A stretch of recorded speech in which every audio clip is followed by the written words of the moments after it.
Everyone, it is I, Charles Nutmeg, and today we are going to be looking through the largest sketchbook I have ever filled, both in size of page and number of pages. So yeah, let's get started. So here it is, my sketchbook. The first thing you need to know about the sketchbook is the fact that I cheated. This stuff at the beginning, before the pages get all wrinkly, is my dad's, which you can tell because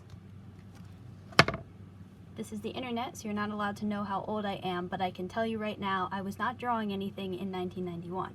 I will just do a little flip through of some cool stuff in this section.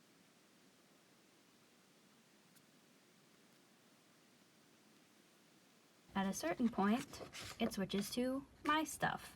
I decided to paint the iconic Hope poster. This is like an angel person.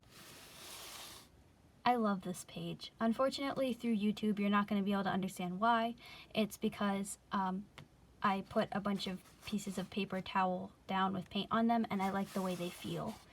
This was a Draw This in Your Style challenge put on by Mel Schroeder Art, a squash wearing a banana as a hat. This one is the real first page of the sketchbook. I apparently just opened it up right in the middle and started drawing lemons. Then I have some cat people. This is the YouTuber Rolly.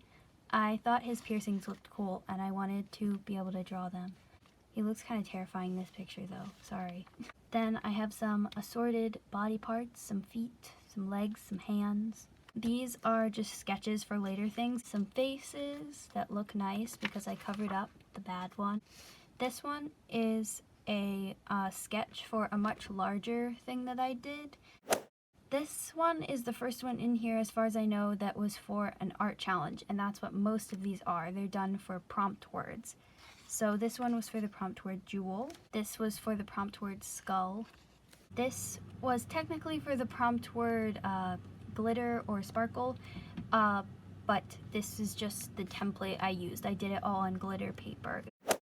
This, in case you could not tell that it is my face, it's a self-portrait, also done for an art challenge because that was my main way of motivating myself to draw.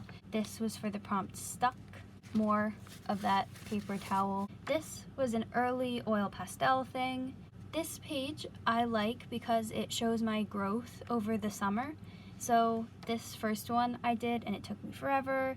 I wasn't really happy when it was done, and then I came back months later and I just like how the second one turned out, even though I spent less time on it. This was for the prompt joy, so I drew myself playing my cello. This actually is also a sketch. This one was for the prompt current event, and it was a while ago. It was when things were really locked down. So I decided to equate it to a fairy tale. I made like vines growing up the side of this house, kind of like a Sleeping Beauty kind of vibe. This one I just love. It's all alcohol marker except for the stars I put back in white paint, but I really like how it looks, just the elements I chose to include. It was for the prompt dream. This one was too powerful, it bled through, got all over this page, and so I just put marker down and ended up painting in white over top. Then this one was for the prompt beach, and then I painted over it because it was bad, and this was for the prompt minimalist. This is just a paper to protect this page. What I actually ended up doing for beach and a little oil pastel lady, it started attacking this page, so I protect it with algebra. We have an X-ray fish mermaid. This page has been a lot of things. You can see eraser marks all over it. I cut a slice out of it for another project and was never really happy with what I did after, so if I had to paint something and the paint was going to go off the edges, I just let this page take it. It's a really simplified brushstroke rendition of the view out of my bedroom window. This one is a parrot. Once again, a page that has been a lot of things, but I settled on it as a parrot page. My sister says that if you turn it sideways, it looks like an eye. We have, for the prompt, champagne. I wanted to kind of show the motion of it being poured, so naturally I cut up my whole thing and taped it back down in a different shape. Then I have some pictures of houses. This was for the prompt fear. So it's this kid whose bed actually turns out to be a giant bug. I don't know how you wouldn't notice that, but evidently it happened. This page is a bit of a mess. I was playing around with like this geometric idea and it hasn't gone anywhere yet, but I do have this statue lady that I drew, and then I mixed acrylic paint with water and basically made my own gouache. This was for nostalgia. I have really happy memories of watching Sesame Street with my grandmother when I was like really little.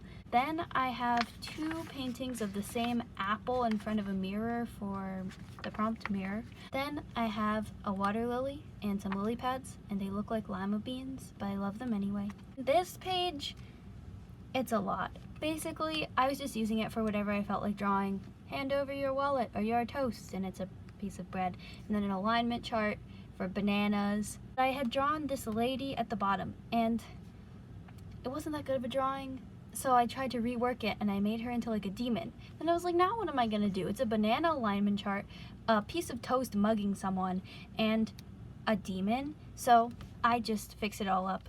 There's a demon possessing this Lady Jane, and the demon is allergic to dumb humor. This was for tears. It's a robot crying gold.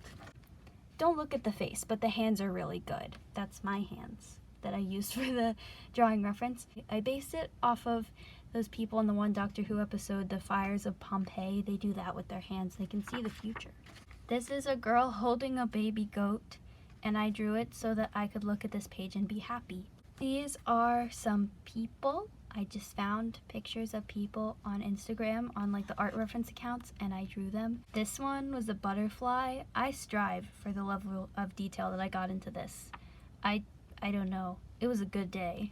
My friends will know what this is. I have a friend who wrote a story that involved characters with these names, and these were my ideas of what they might look like. And we have a tree house for the prompt home. And I was drawing people with really extreme makeup because I wanted to practice seeing faces as just shapes instead of like a nose or an eye, and that was a lot of fun. Then this is a side-by-side of the paper I used to like stamp the design and the finished product. It's just a photo. I taped it in there. Then I have a little vampire guy. Then I have this little scary man. I covered up his eyes because his eyes were scary, and then I covered up his whole face because I didn't like him.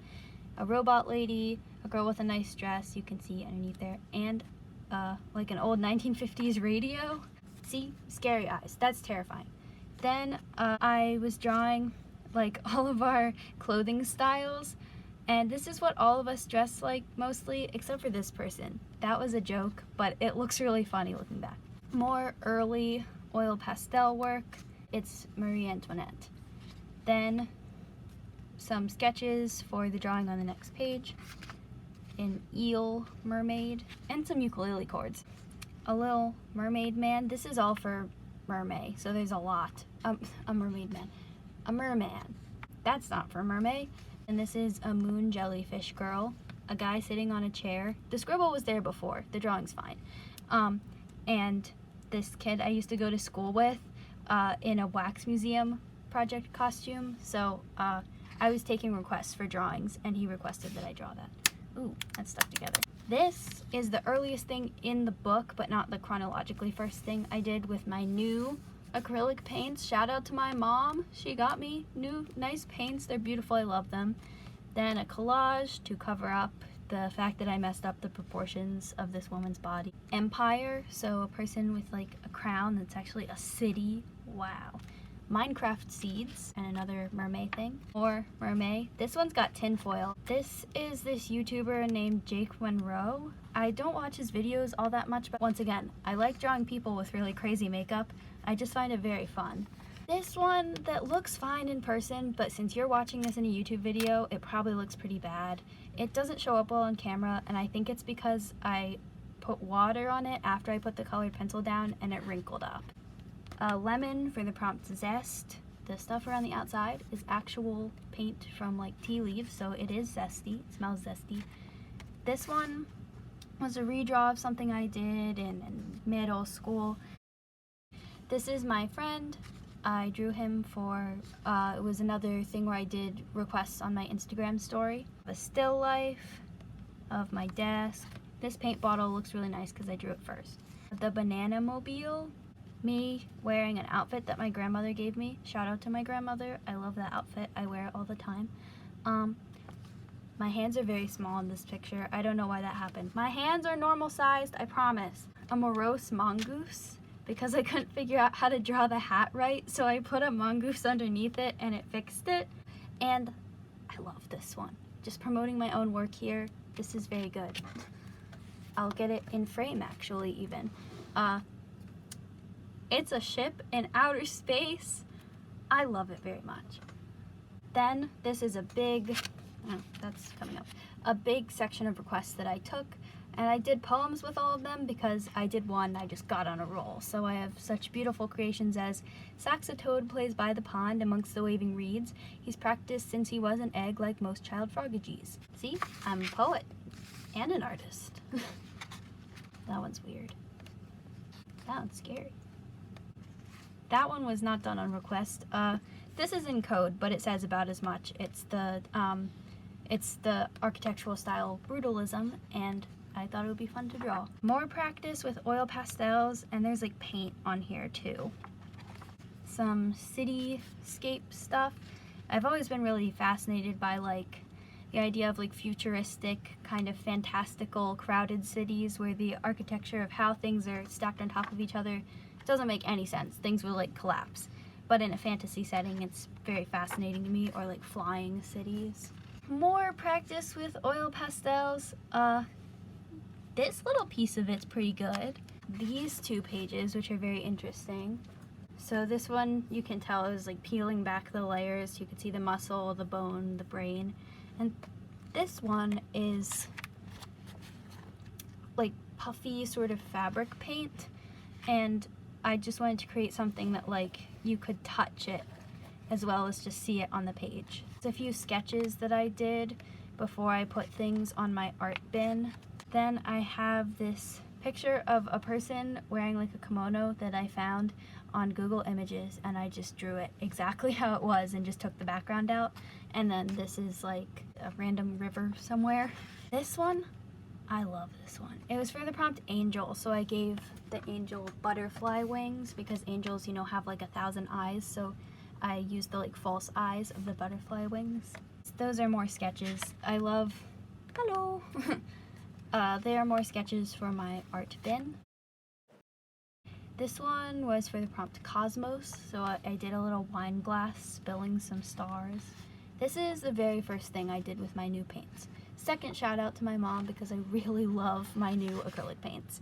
This is for the prompt resonate, so I took like the basic shape of like pipe organ pipes, but made it a little crazier. Like you might not see them in a wall this way.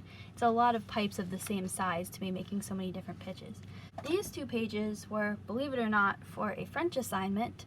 I had to research a French-speaking artist, so I researched Marie Laurencin and recreated her painting Les Déguisés. So this one was done in 1926, not by me, and this one was done in 2020, by me.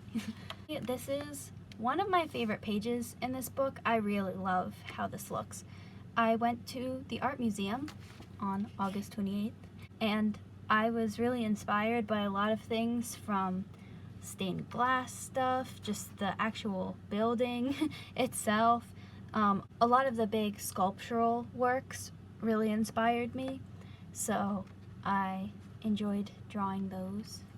And finally, we have the last page in the sketchbook. It's not really a page, but I did a big Zentangle where I imagined that it was the story of this lady here, that she like was growing up and knew she would have to climb this tower and had to like fight a dragon. So yeah, that's it. That's the end. My whole sketchbook. Thanks for watching, and it'll be about a year until I make another of these when I finish my current sketchbook.